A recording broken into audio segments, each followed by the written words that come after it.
According to Jewish tradition, Islam is not idolatry, right? They believe in one God. I get that mentally, but emotionally, I don't view them as believing in the same thing that I believe in, because you can't believe in God and Hashem and commit the atrocities that they committed on October 7th.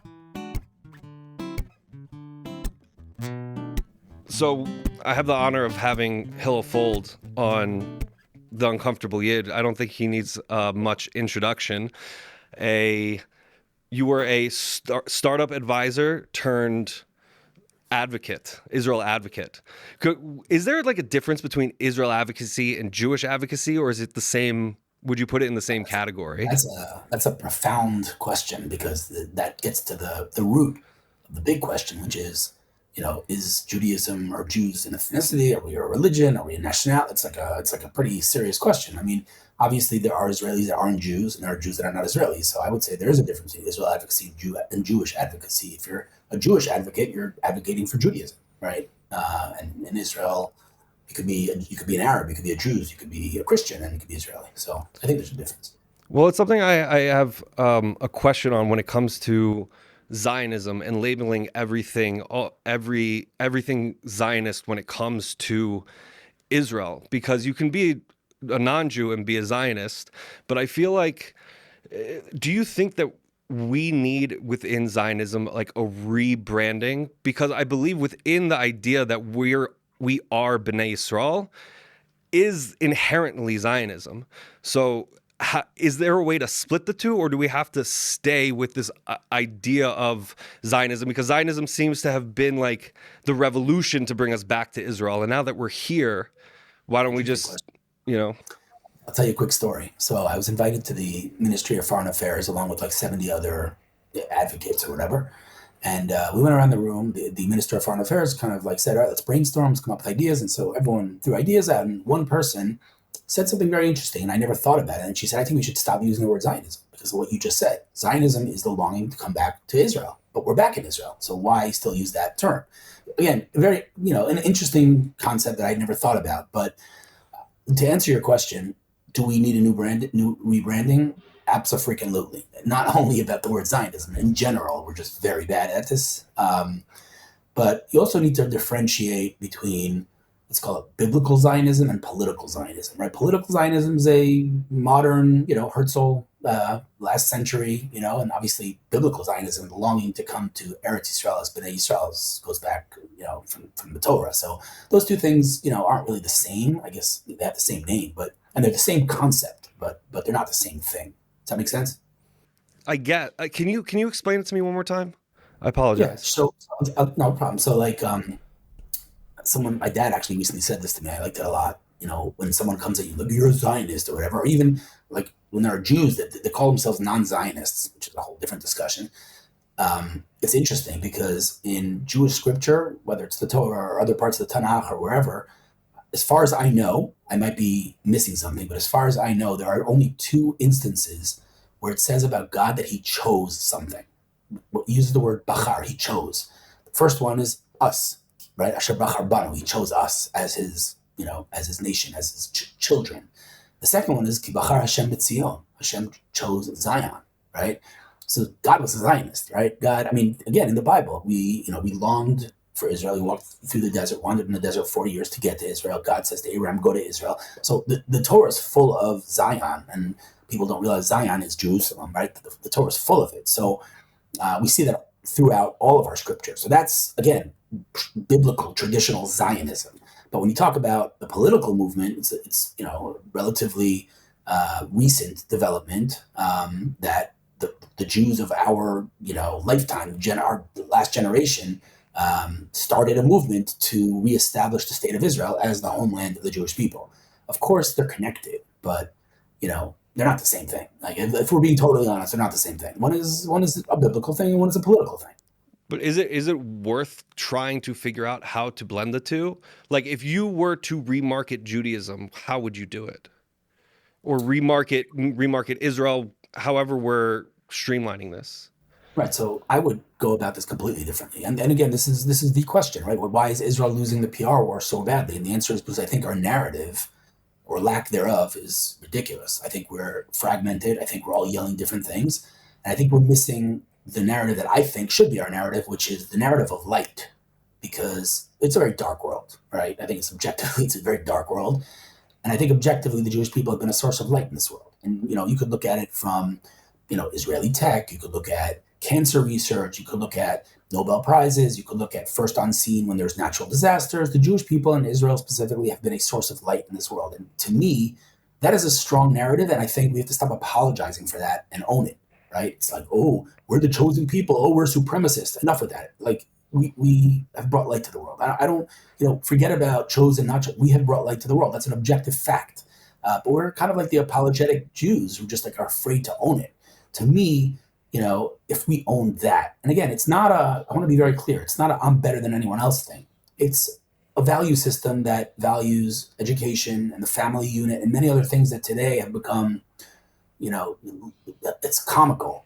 These things have become taboo, like it's ridiculous. But Judaism, is a value system in addition to everything else. And so we are a source of light. That should be our narrative. Like, I don't think, yelling about anti-Semitism on Twitter all day long is a very effective use of anyone's time. I don't think spending time debunking the lies of the media is a very good use of anyone's time. Like, what's the point? Like, what do you have finite time, you have finite resources, you have finite bandwidth. Like, is the best use of your time really yelling about anti-Semitism? Don't get me wrong. I mean, raising awareness about anti-Semitism is super important. But the paradox here is that if you're spending all your time yelling about anti-Semitism, you're basically yelling that the whole world hates you. And if the whole world hates you, then why are you yelling? No one's listening to you, right? So I think we need to change our entire narrative. I think we need to own the light. I was listening to you on the Dinah show, and you had said that anti-Semitism is something that it's here to stay. It came down at Har Sinai, and it's something that's here to stay. But we see, and it seems to me, as especially since after October 7th, and the constant kind of highlighting of where anti-Semitism may be throughout the world, it almost seems like it's starting to, I don't necessarily desensitize, but people seem to be, like Joe Rogan made some comments about, oh my goodness, why am I blanking on this? The cat thing. About Kanye. It was all about Kanye's song about, like, if you're trying to ban all this is why people, I'm not quoting him perfectly, but this is why people, don't like us necessarily, because it's like you say something about the Jews, then you're going to get canceled. And I'm wondering if we need to refocus our energy and our sight on something else rather than just fighting anti-Semitism if it's here to stay. That was a really long-winded way to say all this. No, it's a fair question. I mean, again, it is here to stay. It's built into the DNA of the universe, and that's not a question. I mean, you could look at any generation, any empire throughout history, and the Jews were always scapegoated. You can't deny that, right? And so it's a fair question. If it's here to stay, if it's a thing, if it's a reality that's not going anywhere, what's the point of fighting it? I mean, yeah, I understand that point of view, but obviously we need to try to prevent it from leading to murder and to other things that it has led to in history. I don't think necessarily avoiding it, but is there another battle that we should also be focusing on, not just screaming that everything is anti-Semitism? I think so. I think generally speaking, negative messages don't land, right? I think, and by the way, I'm trying to think if I can say this. I'll say it. Whatever. One of the, I would say, potential alternatives to Netanyahu is Bennett, right? Naftali Bennett, and he's a good friend. Love him on a personal level. Hate his politics, or I should say, I hate his political transformation. But I recently texted him and I said, I wrote, I love you, right? But can I give you some like marketing advice? Because Naftali Bennett's a former entrepreneur who did very well as an entrepreneur. And I said, as an entrepreneur, that negative messaging doesn't work, right? You can't sell something with fear. You can't sell something with negative messaging. You need positive messaging. And I said to him, you're widely regarded as the best alternative to Netanyahu, but you're wasting your time day in, day out trashing Netanyahu. Give me some positive messages. Give me some hope. Give me some optimism. Stop focusing on how much you hate Netanyahu. It's just not a good message.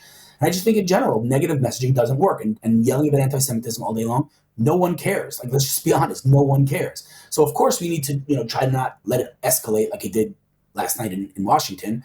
But you're right. I think people have finite resources, and if I have X amount of hours online a day, should I be spending that many hours talking about anti-Semitism versus talking about solutions and talking about, bridging gaps and talking about building futures, et cetera, et cetera. So I agree with you.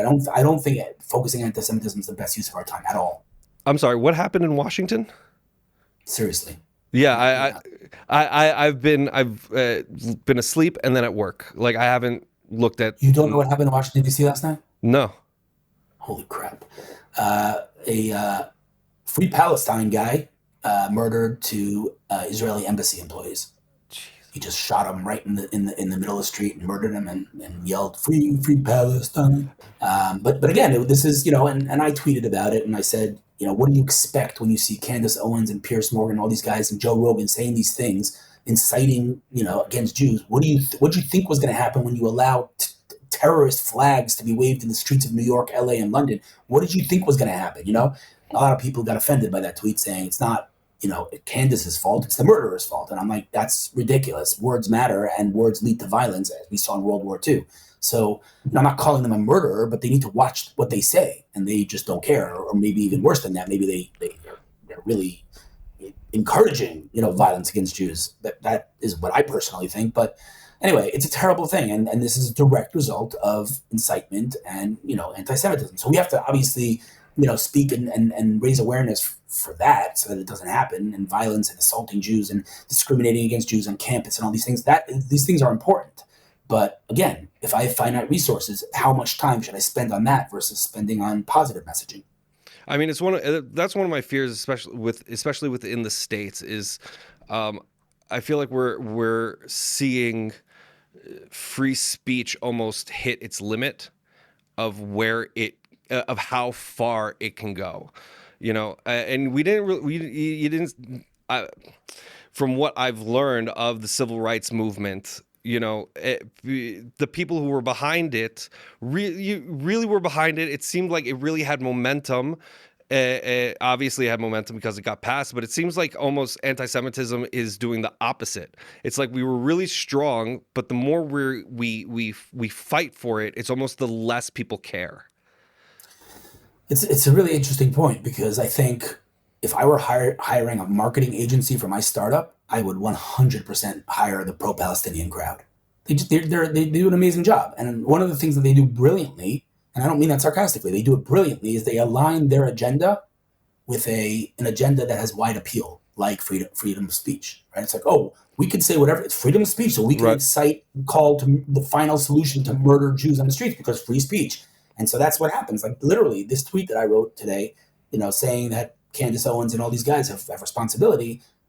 Some big influencer with many, many followers replied and said, "Dude, what are you talking about? It's freedom of speech. They can say whatever they want." So this is what they did. They aligned their agenda with freedom of speech, and it's ridiculous, because the irony of these people standing on the streets of America talking about how America should be destroyed is like, there's got to be some limit to what you're saying. You're standing on the streets of the United States. You're standing in Times Square calling for the destruction of Western civilization. That cannot be okay. And I also fear that it's going to have a backlash on the Jewish community, in a sense of, see, the Jews want to put a limit on free speech, and they're taking away our rights and things like that. It's really, we can't seem to win with anything. That's you right. know Yeah.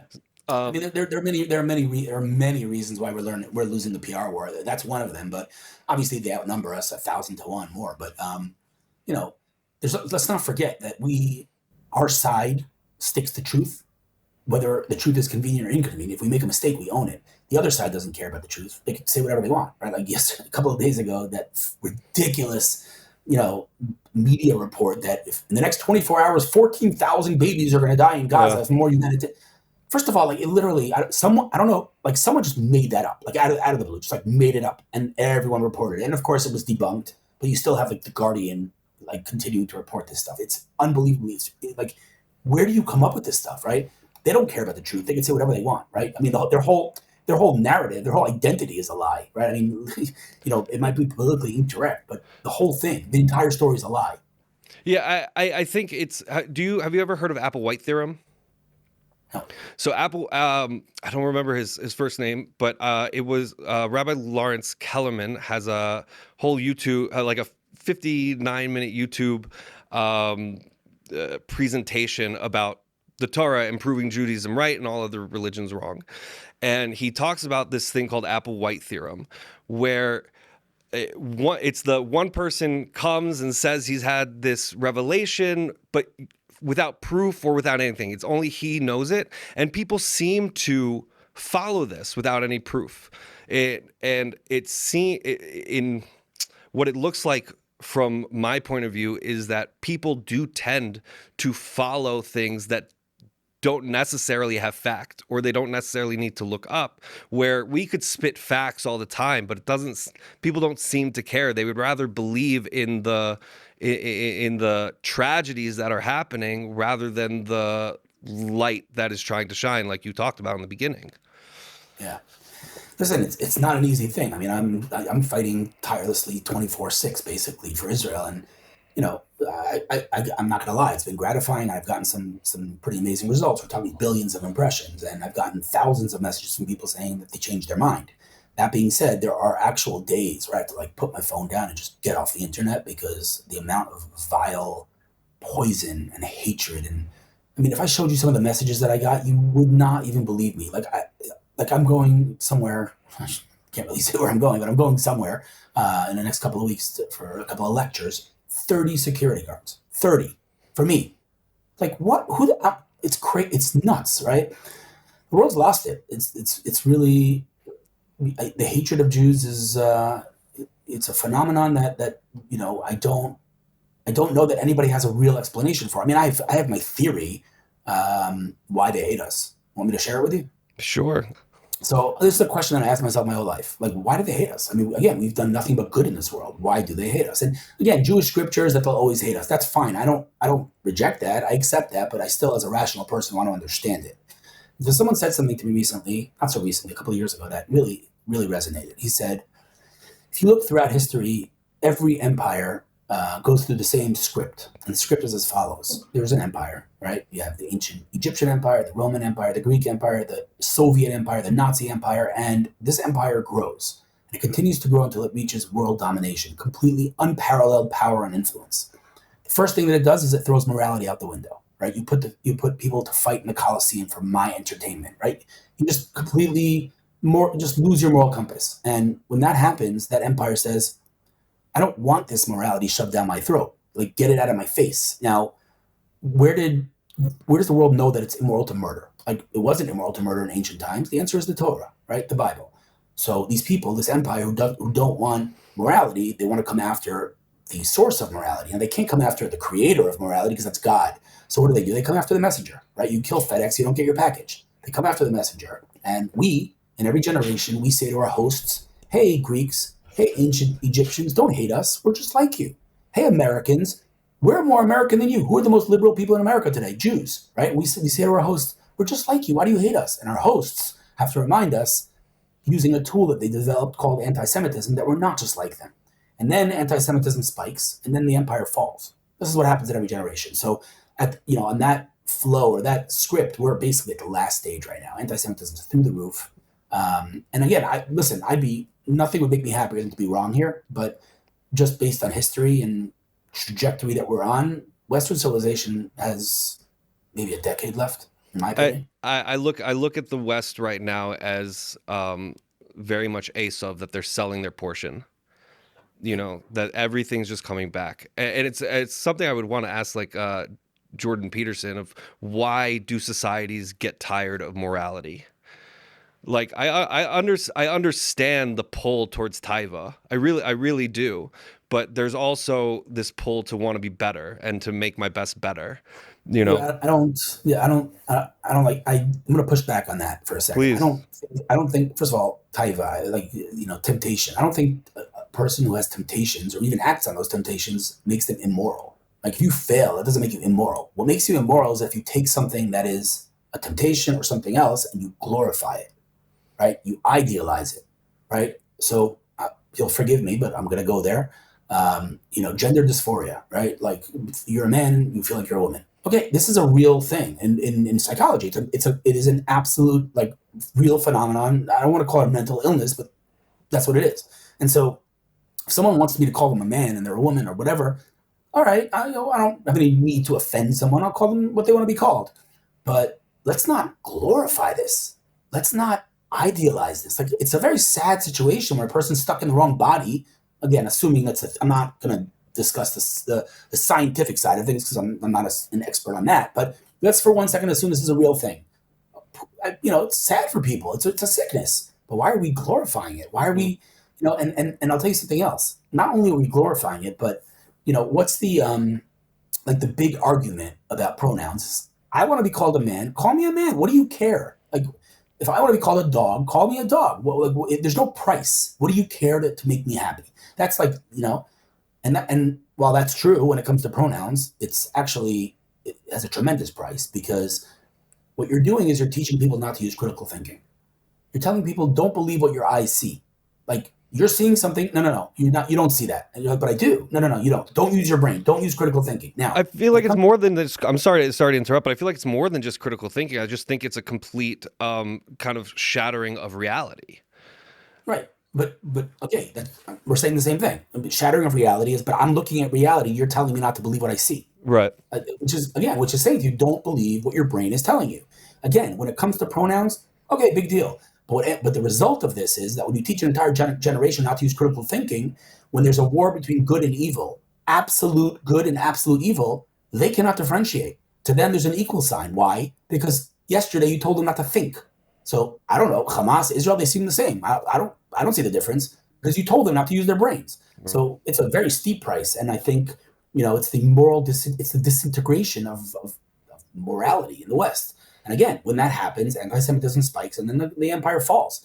So, maybe Trump is going to slow down that, trend or trajectory a little bit. But unless we 180 this, which has never happened in history, anti-Semitism is not going back in the bag. Like it's out. That's it. So it's not going to get better. Then I think Western civilization's not far off from its fall. And I don't think anyone has any doubt who's going to replace Western civilization, radical Islam. You know why? Because they stick to their tradition. They actually stick to, obviously I don't believe what they believe, but there is something, and Melanie Phillips wrote a lot about this in her new book. It's a phenomenal book, that the fundamental problem today of Western civilization is that we're abandoning Judeo-Christian values, which is, what we were built upon, right? And it's becoming, like religion's not cool. It's taboo. Like don't talk about religion. And so that's why we're falling apart. And on the, radical Islam absolutely, sticks to their guns. Well, no pun intended. Sticks to their tradition. And I think that's why because of that, they're going to win.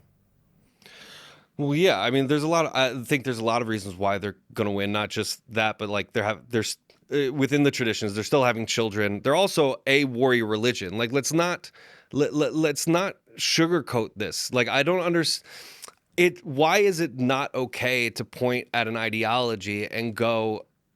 It seems like these, and I believe statistics back it up, but the majority of terrorist attacks aren't from Jewish people. They're not from Christians. The religion with the majority of terrorist attacks is the Muslim community.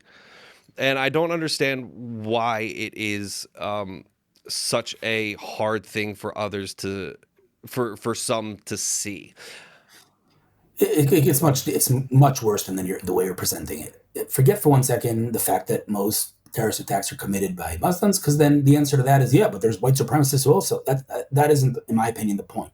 The point is that out of a religion with 1.8 billion members in the world, according to any data that we have, anywhere between 10 to 20% of them are radicalized. So let's go conservative and let's say 180 million Muslims are radicalized. That's 180 million people dedicated to the destruction of Western civilization. So if I fear, and to be clear, every one of those radicalized Islamists, when they commit terrorist attacks, this isn't a crime. What do they yell? What do they Allahu accompany? Akbar. Allah Akbar. So they're doing it in the name of Allah, right? If they're doing it in the name of Allah, and we're talking about 180 million people, if I'm being conservative, dedicated to my death and your death, how is the fear of that irrational? Because phobia I means an agree. irrational fear of something. This is not irrational. We have 180 million people walking around in our streets that want to kill me. That is the most rational fear in the world. Now, to be clear, God forbid, am I saying that every single Muslim is a terrorist or that we should, persecute all? Of course not. But let's also not stick our head in the sand. There's a real problem, and it's a global cancer, and it's spreading like it's nobody's business, and it's in all of our streets. And Europe has taken them in, sticking their head in the sand, pretending it's not a thing, and we see what happens: mass rapes and murders and stabbings and car ram every day. And so, if America, or I should say, if the West doesn't wake up very soon, there's a point of no return. Does it bother you that they use the Rabboni Shalom in their quest to destroy us? Like when you hear someone using the Hashem's name in their pursuit to destroy anything, like what does that stir up in you? Because it frustrates me to no end. It's an interesting thing because according to Jewish tradition, Islam is not idolatry, right? They believe in one God, whereas Christianity is the Trinity. So theoretically, according to Jewish law, you're not really allowed to walk into a church. You're allowed to walk into a mosque, right?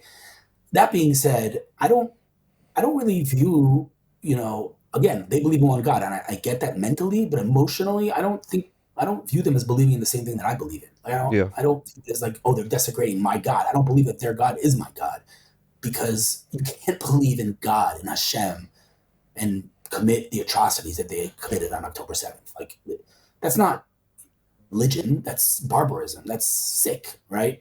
So, I don't know that I believe that they believe in God at all, but they definitely sure as hell don't believe in my God. No. No. Can I run by you why I think the West has started to hate us so much? I Sure. th- and I'm curious of what you think. I think we are everything that they wish that they could be. We are a people who have decolonized our homeland, and you have people in the West constantly talking about giving land back to the natives and decolonization and everything like that. We are, I guess, for the most part, from whatever reality I live in, a multicultural group of people that lives together pretty well. We may have our political differences or anything like that, but I think that when the West sees us, they're looking at a reflection of what they wish they could be. I hear that. It's a theory that, the jealousy theory, right? That they're jealous of what we are. I hear that. But I don't know that that can explain a hatred that transcends generations and has such a level of hatred that it is manifests in a very specific way. There are people in the world right now. I'll just give one example, and it's not. I have no problem giving this example because he's proud of this. There's a guy in the tech world, widely regarded as one of the top five investors in the tech world globally. He started an accelerator called Y Combinator, which is the top startup accelerator in the world, and it gave birth to companies like Airbnb and others. His name is Paul Graham. Genius, brilliant man, super duper successful, flaming anti-Semite. Like not like, oh, I'm not an anti-Semite, only anti-Zionist. Like, go read his tweets. He's an anti-Semite. Like, he blocked me. I never said a word to the guy in my life. He blocked me on Twitter. He's a full blown anti-Semite, and that begs the question: how is someone so smart, so dumb? And the answer is the hatred of Jews does something to people's brains. And so it's hard for me to say that that level of hatred and poison stems from simple jealousy. It's got to be more than that. Mm. It's probably a combination of a lot of things. I don't think there's one reason. I think it's probably jealousy. I think it's probably us being the messengers of morality. I think it's many things. But yet there's no question that, the flip side, the other side of the coin of the things that I said before, with us being a source of light, if I wasn't Jewish and I saw, this people, this nation that was 0.2% of the population winning 20, 30% of the Nobel Prizes, that would piss me off, right? If I see that, like, this country smaller than New Jersey with, neighbors in every direction that want to destroy it, leading the world of technology across all sectors, I'd be pretty jealous. I'd be pretty annoyed. I'm not going to lie. So I get it. I identify, it resonates what you're saying. I just don't know that that's a strong enough explanation Right. to explain the level of hatred. We've been talking a lot, and I feel like a lot is talked about the outside um, hatred. What, in your opinion, if we look inward, do we as a nation need to, and as a country, need to do in order that something like October 7th doesn't happen again? Because we were a mess before, it seems, before October 7th again, and we've been talking, we seem as Jews to go through the same cycles. You know, Yeah. what do we do? Where do we go from here? So I'll tell you something, something beautiful that I heard from a friend. If you look in the Torah, the very first thing that we know about our nation, we weren't even the Jewish people yet. We were standing at Har Sinai. We were going to become the Jewish people. We were still Israelites. And the very first thing it says about our nation is Vayichan Sham Yisrael Neged Har, that the Israelites parked at the bottom of the mountain, Mount Sinai. And the famous question is, why does it say it parked versus they parked? It says it in singular, not in plural, right? It says Vayichan. It should say Vayachnu. There were 600,000 men there. There were millions of people there. Why does it speak in singular? So it's a famous Rashi, the commentary on the Torah, says very famous words. Ki ish echad v'lev echad. They were like one man with one heart, meaning we were completely unified, meaning our unity is our identity. Our unity is our strength. When we're unified, we are strong. And when we're not, our enemies smell our weakness. So someone said something to me that really blew my mind. So again, just to repeat, the way Rashi, the way the commentary explain or describe unity is they say Ki'ish echad b'lev echad, like one man with one heart. So the word Ki'ish, just remember that word. So he said to me, October 7th obviously united us for about 3 seconds. But another event that happened over the past year united us again, and that is the Bibas family, right? When that happened, there was no fighting. We were just all mourning together. And he said to me, they made us Ki'ish echad b'lev echad again. And if you look at the word Ki'ish, there are 4 letters, Kaf, Aleph, Yud, Shin. And the Bibas family are Kfir, Ariel, Yarden, and Shiri, Ki'ish. Oh. Right? I got chills. Like, Wow. you can't even telling it over. Every time I tell it, I get chills. But and so so when we're divided, our enemies. This isn't hypothetical. We actually have documents that we found in Gaza that Hamas did what they did on October 7th, specifically on October 7th, versus meaning they were planning on doing it anyway. But the reason it happened on October 7th is because Hamas saw how weak we were, how divided we were, and they saw that as an opportunity, and they were right. So I think we all know that we need to be unified, but I don't know that anyone lets that guide their lives. I don't think that anyone says, should I write this post or will it cause more division? And I'm going to say right now, full disclosure, I've been guilty of this as well. Sometimes I get so annoyed with, the other side of the political spectrum internally that I just can't control myself. And I'm not going to lie. Like, I know that some of my posts created division and it bothers me. But I don't think me or anyone else lets the fact that we need to be unified guide our actions. We all know it in our heads, but do we do anything about it? And so this hatred, we see, like, this is it. My blood boils from this. Like, we see former prime ministers, former heads of army and other things in Israel going on public television declaring that Israel's killing children for fun or committing genocide. Like what? Even if you think that, if you think that, you're just an absolute fool. But even if you think that, why would you announce that as an Israeli representative? Do you know what that does to the Jewish people? Do you know what kind of... So, we have so much hatred, and it's just so tragic that... And I think I'm not going to sugarcoat it or beat around the bush. The hatred of Netanyahu is something that I've never seen in my life, and I want to emphasize, I mean never, not even in the time of Rabin. When the right wing were protesting against Rabin and holding signs of him in a kafia or even in Nazi clothing, it was terrible. It was horrible incitement. It was disgusting. And anybody who says otherwise is just as guilty as anyone else. It's disgusting. But the level that I'm seeing today, people literally firebombed Jews, Israelis, firebombed Netanyahu's house. Like, we're seeing a level of hatred that I've never seen before. And it's, we can debate whether or not Netanyahu should be prime minister, shouldn't be prime minister, his policies, yes, no, that's fine. but terrorizing him and his family the way they do is sick. And it's just a level of hatred internally that it just destroys us from within, and it's just so sad. But why? I have also never understood why there's this like like ultimate hatred for Bibi. I understand that he's been in office for a very long time. I understand that I believe that he has some things to answer for when it comes to October 7th. But you would hope that uh, people would rally around your leader in times of strife. You know? I mean, do you want the political answer, or do you want the real answer? Like, I Uh, could tell you why they would say they hate Netanyahu. I could tell yeah, you, give me both. Give me both. Okay, so they'll say, that he, first of all, he's been in office too long. They'll say that he has a habit of basically removing anyone from his surroundings that could potentially be a competitor. Anybody who like shows any threat to him, he will like somehow get them, just like canceled, basically. They'll say that he lies.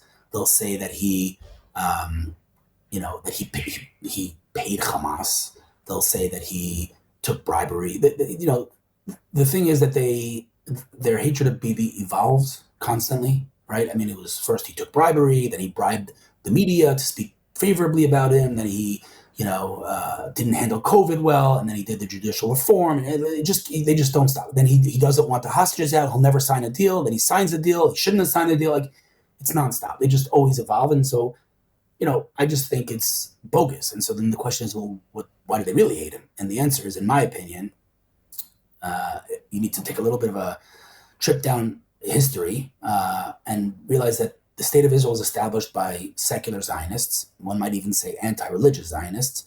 And that was the situation for 3 decades. It was run by the left. In 1977, there was a revolution, and Begin won. For the first time, the right wing won and became the government. And what does a government do, or an administration do, when they take, when they win the election? They get rid of everything that was from the previous administration, everything. He didn't do that. He said, I would like to create a consensus. I want peace between left and right in Israel. So I'm going to leave, the left judges. I'm going to leave the left media. I'm going to leave the left clerks, the bureaucracy. Let the left do that, and we'll all be friends. So he never switched them out. And that has been the status quo since. And so while the right wing lead the government, or are the government, lead the country formally, the reality is, and some people call it deep state, call it whatever you want, the left really runs the country. Now, that's been the case forever. What happened recently? Not only did the right win the election, but all of a sudden there's a right wing TV channel in Israel for the first time. And the left says, oh, we're losing Our grip. losing our grip. And this isn't a power thing. This is a real fundamental issue, which is, what is the future of the state of Israel? What is the state of Israel, right? Is it a liberal democracy like any other country, or is it a Jewish state? If you'd ask me as an observant Jew, this is a Jewish state. I think Ben Gurion held up the Tanakh in the UN, and it's because of the Torah that we deserve this state. So how could you not say we're a Jewish state? And they'll say, I don't want Judaism like stuffed down my kids' throats. This is a liberal democracy. And so when you have a government that's comprised of many of the ultra-Orthodox, and then you have this right-wing media channel all of a sudden, and their last grip is the judicial system, which are self-appointed, ultra-left, ultra-anti-religious judges, and all of a sudden Netanyahu comes and says, all right, we got to change this because they're self-appointed, they have too much power, there are no balances to the judicial system, they're the checks to the government, but they have no balances. They can do whatever the heck they want. Let's get rid of this and let's, have a judicial reform. They're like, whoa, all of a sudden, we have no grip whatsoever. We lost the government, we lost the media, now you're going to take away the judges from us? They're like freaking out because this is the future of the state of Israel. They don't want religion as a fundamental core principle of Israel. So when he did this judicial reform, they freaked out. Oh, it's the end of the democracy. He's a dictator. Like, ridiculous, because they don't want to lose their grip on Israel. And so, to me, the way I view it is Netanyahu represents to them everything that they don't want in this country. It's the draft for the Haredim that he's not forcing. It's the Haredi, the ultra-Orthodox parties that he sits in his coalition. He represents everything that is the opposite of their values. And that's why they hate him. And the excuses that they find are just excuses, and the excuses morph and they evolve, and it's just nonstop. And it's a joke because I mean I can go on about this for hours, but there's so much hypocrisy on their. I'll just give you one example, right? For years they've been yelling that Netanyahu and his government have to step down. Throughout the entire war, they've been yelling that Netanyahu and his government have to step down. One day, Netanyahu says, all right, well, I want to fire my defense minister. My defense minister is not loyal to me. He was defense minister on October 7th. He has to resign. And so he fired him, which is completely logical. He reports to the prime minister. If he's not loyal to the prime minister, he should be fired. And so he fired him. And these people who were yelling for the past year and a half that Netanyahu and his government should step down, all of a sudden, how could you fire a defense minister in the middle of a war? Dude, you were yelling yesterday to fire the entire government. And now he fires the defense minister and you have a problem with that? Like, the hypocrisy is staggering.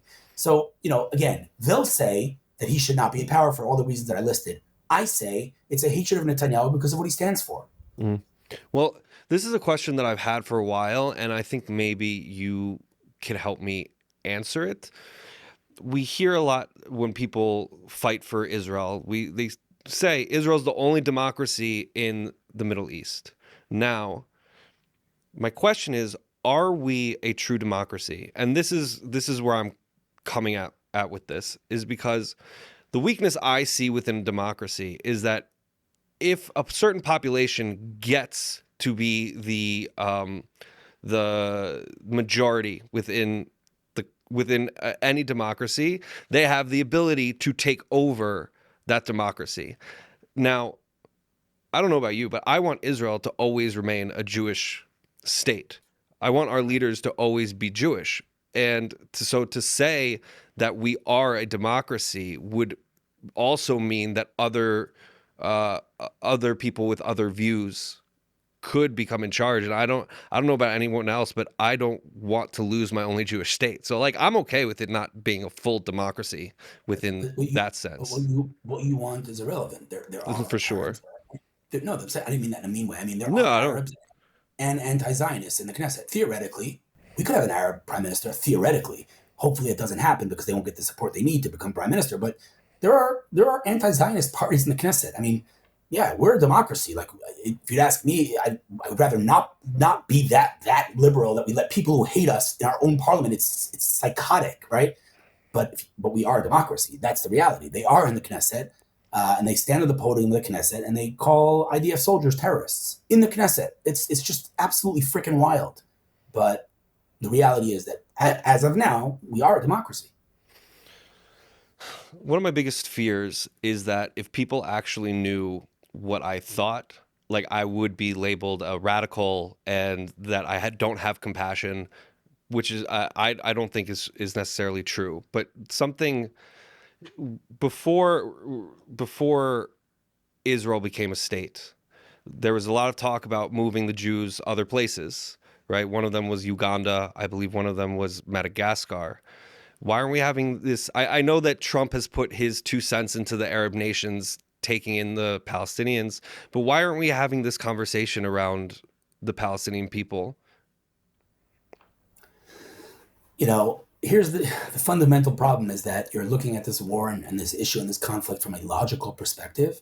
And if it was a logical situation and this war was a rational war, then you'd be right. But that's not the situation. And, I got to be honest, it took me 6 months into the war to realize this. I would bang my head in the wall every morning. And I'm like, how are these people not seeing this? How am I the only one who's seeing this? And after six or so months, I said to myself, do you not see that this? God's running the show here. I don't know why God does what he does. I can't explain why God allowed October 7th to happen. I can tell you my opinion on this stuff, but this isn't a logical war. And if you analyze it from a rational perspective, you'll lose your mind. So you just have to keep reminding yourself, God's pulling the strings here. Again, I don't know why, but it's not a man-made war. It's just there's so many illogical things, for better or for worse, by the way. On the good side, if you look at the numbers, you look at even October 7th, and I say this a lot and it's controversial and it upsets a lot of people. And I'm going to disclaim, I'm going to give that disclaimer up front and say what I'm about to say might offend people. But if you take a step back and you think about a conversation you might have one day in 50 years speaking to your grandson or your great grandson, and you tell them a story about October 7th, and you tell them that 5,000 genocidal maniacs marched into a country that's a little speck on the map. And they had 8 hours of free hand and unlimited access to automatic weapons. And they had one goal and one goal only, to kill as many Jews as possible. Your grandson's going to look at you and say, that sounds just terrible. I'm sure you guys lost millions of people that day. And you'll say, no, it wasn't millions. And okay, well, at least hundreds of thousands. No, it was 1,200. Now, again, 1,200 is an unfathomable number. It's a terrible 1,200 worlds. But also 5,000 people with automatic weapons spraying bullets in all directions for 8 hours. And only, and I say only with air quotes, only 1,200 people. The math isn't mathing, as we say, right? It's just, it doesn't add up. But beyond that, I mean, the Iron Dome is a modern day clouds of glory, right? The David sling and the arrow system and all the rockets falling in empty spaces. These are open miracles. And, you know, you can't, if you want to see it, you'll see it. And to me, if you don't see it, you don't want to see it. There's so many miracles. So this war, you know, doesn't make sense on the good side. And on the bad side, October 7th, I said to myself, if there's any silver lining here, there is no scenario. There's no scenario in which the world doesn't stand with us here. I mean, they live streamed it. Like, how is anyone going to deny this? That's what I said to myself on October 7th. And October 8th, I was proven wrong. That makes no sense. It makes no sense that after October 7th, anti-Semitism would spike. You would think it'd be the other way around. So I'm saying you could either bang your head in the wall and say, what is going on? It makes no sense. Or you could say, God, you got a good sense of humor. I don't know why you're doing what you're doing, but do your thing. You know, that's how I see it. None of this makes any sense. So I guess on a personal level, when it comes to, because all I want to do is be a net positive in this world. And with this podcast and really venturing back into Yiddishkeit and learning, where should someone like me focus their energy in regards to helping the Jewish people and helping Eretz Yisrael? So I think you need to not belittle your voice. I think that huge common misconception that we've all heard and maybe even said is, you know, I only have 5 Facebook friends. What's the point of speaking up? I'm in my echo chamber. Everyone says we're in my echo chamber. It's such a fundamental misconception of how social media works. Like, you could have one follower, and if you share something in a meaningful way, and that one follower of yours shares it, you just exited your echo chamber. You just accessed their followers, right? So I think we all have the obligation to speak up and speak the truth in a world of lies. And, you know, when I hear people talk about TikTok and they say, oh, it's a swamp there, I can't get in there, it's too much. I'm like, that's exactly the reason you need to get in there. There's one voice there. Get it. We need to bring another voice, right? And I get the frustration. I get the fact that we're outnumbered. I get the fact that how do you fight someone who constantly lies? I get it. Trust me, I get it. I deal with it every day. But we don't have the luxury of sitting back and saying, yeah, I'm just going to keep quiet. Like, you know, people say, like, would I have spoken up in the Holocaust? Well, you want to know the answer to that? Go check your Twitter account. Have you spoken up? If you haven't, then you wouldn't have spoken up then either. So it's so many things that I asked myself throughout my entire life have really been cleared up over the past 2 years. You know, many, many things, but, you know, anti-Semitism and how people let it happen and what were the German Jews thinking that they didn't get out. All of these questions have been answered for me over the past 2 years. Tragically, but that's the reality. Well, so you've been podcast. It seems like you do a lot of content, do a lot of podcasts. Is there a question that you're waiting to get asked from somebody that hasn't been asked yet? Interesting. Anyone who's ever met with me one-on-one in the last 15 years can attest that I asked them a specific question. Everyone, every single person I've ever met with, I said, what are your challenges? Tell me your challenges. That's my thing, right? And they tell me their challenges, and, you know, hopefully I can help with some of them. I try. That's my thing. No one's ever asked me that question. What are my challenges? What are your challenges, Hillel Fuld? Thank you. So resilience is such an important characteristic, and it's a muscle that I'm training, and it's, unfortunately, I'm learning it the hard way because I have no choice. But it's definitely one of my biggest challenges, not letting these people get to me. When I say these people, I mean not only the horrible tweets or the horrible emails or the, horrible, disgusting things that people say about me and my family. It's just, but it's also offline. There are a lot of people out there who were friends. At least I consider them friends who won't talk to me because they don't agree with this or with that. And it's all directions, right? The left doesn't like me because I don't hate Bibi. The right doesn't like me because I don't like Bibi enough. The anti-Semites hate me because I'm pro-Jew, and then the Islamists hate me because I'm pro-Israel. There's no there's no one that likes me. It's like from all directions, right? So that's definitely a challenge of mine. But I would say my biggest challenge right now is the fact that I built a business for the past 15 years that was generating millions, many millions, and it was amazing. Like I was living the dream, like meeting the most fascinating people, loving every second of what I do. I never felt like I worked ever. Like I was just a kid in a candy store, and that showed no signs of slowing down. And I had every intention of retiring from that. And then October 7th happened, and I shut it down completely. And I said, right now, I need to leverage my platform, both in terms of the quantity of followers that I have, but also the nature of my followers, which are predominantly, I would say, anti-Israel. The tech world's not big supporters of Israel, and I know that I have their ear. So I shut down my business and I focused on this, which has been tremendously gratifying. I look at the analytics and it blows my mind, and I love it for my soul. And the state of Israel loves it, right? The Knesset invited me in, gave me an award for my work. It's great, but it's not sustainable financially, and it's very frustrating to me because there are amazing people out there who are supporting Israel in so many ways. People with deep pockets that are sending, support for amazing organizations and IDF soldiers, really like truly amazing. But everyone that I know complains about the PR war and how we're losing it. And nobody that I know is doing anything about it to support the people that are fighting for Israel. And I'm not only talking about me. I mean, there are hundreds of people out there who have dedicated their lives to defending Israel online, and no one is backing them. And, I've had some organizations reach out and say, oh, we'll back you, but you can't say this word, or you have to talk this way. You have to align with our politics. No go, And it's very frustrating because, like, all these people with deep pockets, again, doing amazing things, but, like, let's be honest, IDF soldiers don't need more boots. They're good. In the beginning of the war, they did. They don't now. And so instead of complaining about the PR war and then sending your money to another, I don't know, whatever, I'm not going to name specific organizations, maybe actually back the people that are fighting the PR war and maybe help them expand their operation, scale their efforts, and actually move the needle and make a difference. Because right now, we're not even playing the same sport. We're not even on the playing field. We're playing a different sport than them. We're being obliterated because all of us, and I mean all of us, in the meeting with the Minister of Foreign Affairs, he was telling us that he had the government allocate over $100 million. I think it was $150 million to Israel advocacy. And we were all looking at each other in the room like, what are you doing with that money? Where's that money going? Because it ain't going to us.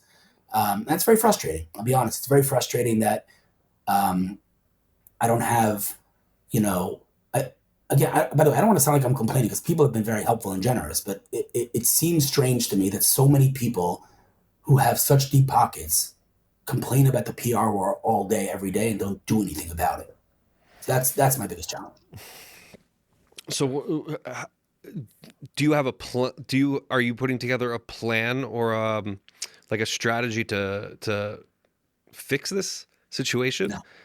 No, because I'm one person with finite resources, and I feel that the state of Israel needs me right now. And if I have to take a loan out of the bank, then I'll take a loan out of the bank. I need to continue doing this. And again, there have been many people who've been very supportive. I don't want to, God forbid, take that for granted or belittle that. But it seems to me that there's a completely disproportionate amount of complaining about the PR war and a disproportionate amount of funding or support or lack thereof that's going to back the PR efforts. And again, I'm not saying that that's the reason we're losing, but that's sure as heck one of them. I mean, I'll just give you an example. If I had funding, and I'm not talking about $50 million, right? If I, whatever, $1 million annual budget, I'd scale my team and I'd take on platforms that I'm neglecting right now, right? I don't have the bandwidth to take on TikTok. So I'm taking on X very seriously. I'm taking on Facebook, LinkedIn, and Instagram very seriously, seeing incredible engagement. And I'm basically just like posting videos on TikTok, basically like automated, like I'm not spending time. I'm not optimizing for the algorithm. I'm not doing what I need to be doing because I just don't have the bandwidth for it. Same thing for YouTube, right? I have thousands of videos, thousands. Like if I spent time investing in YouTube, I could have, I don't even want to, the number could be insane, but I'm just not doing it because I don't have the bandwidth. Hmm. So if I had access to budget, I'd expand my operation. And again, I don't know that I could say I'd win the PR war. I definitely can't say that, but I could say that I'd move the needle. I could say that I'd show up on the playing field. I could say that I'd make a dent. And I'm not because I don't have the bandwidth, because I don't have the capital, which is very frustrating. Well, our time is running down. So with this last question, I started this podcast. One of the reasons why I started this podcast is because I have this pull towards Torah, where I want to teach Torah, but I don't have necessarily the Torah knowledge to teach. So I like bringing on people who can speak Torah. Do you have a Devar Torah to end this with for us? Yes, I do. So this week's Torah portion is Bahar, right? Bahar means on the mountain. And the portion starts that Hashem spoke to Moses on Mount Sinai. That's what it says. Right? Hashem Bahar Sinai Lemor. God spoke to Moses on Mount Sinai. The obvious question is, God spoke to Moses on Mount Sinai with all the Torah commandments. Why does it say it specifically here? Every Torah portion should start with God spoke to Moses on Mount Sinai. All of our Torah comes from Mount Sinai. Why does it say it here? And so this bothers all the commentary, and it's a famous Rashi. It's like maybe the most famous Rashi, where he says, Ma'inyan Shemitah Etzel Har Sinai, because this portion begins with the mitzvah of Shemitah, and I'll talk about that in a second. But Rashi says, why does it specifically say when it comes to Shemitah that it was given on Mount Sinai? Why not all the other mitzvahs, right? So he has his answer, and many of the commentary talk about it, and I'm still kind of articulating my answer to this question. I'm trying to write it down and whatever, put it into words, but if you look at the commandments in this Torah portion, they're basically all commandments that have to do with economics and finances, right? Shemitah is the commandment that on the seventh year, farmers stop working the land, and basically all ownership comes to an end, and everything's open to everyone, and we're all equal, and nobody's richer than anyone else. And then the portion continues with, if someone's poor and how to make loans and not to take interest, and it's all about finances. And then it ends with faith and talking about, worshiping God and not worshiping idols. And it's like, what does all of this have to do with anything? And so again, I'm still articulating this, but I think that the reason it says Bahar Sinai specifically about this is because this Torah portion might be the most fundamental when it comes to faith. Why? Because believing in God, when he says, thou shalt not murder, not too difficult. Thou shalt not covet, okay, not so difficult. Thou shalt whatever. Most of the Torah commandments, obviously there are ones that don't necessarily make sense to the human brain, but most of the Torah commandments is like, okay, yeah, God told me to do this. God told me to keep Shabbos, I'm going to keep Shabbos. But when it comes to money, your faith is really put to the test, because you might say to yourself, God, thank you for all your whatever, but I made this money. I worked hard for this money. This money's mine, right? Faith is one thing. My livelihood and my money that I worked so hard for, God has nothing to do with this. And that's human nature, I think, when you invest in something. And so this portion says, don't forget that even your money and everything you have in this world can go gone in a second, because God gave you that money. And if you don't know that, the end of the portion says, don't forget. Believe in God. Don't believe in idols. Don't believe in God. God gave you that money. Even when it comes to money, let's not forget faith. Let's not forget God. And it is so fundamental that's why this portion, out of all portions, had to say it happened at Mount Sinai, because even your money, even finances, is intertwined with your faith in God.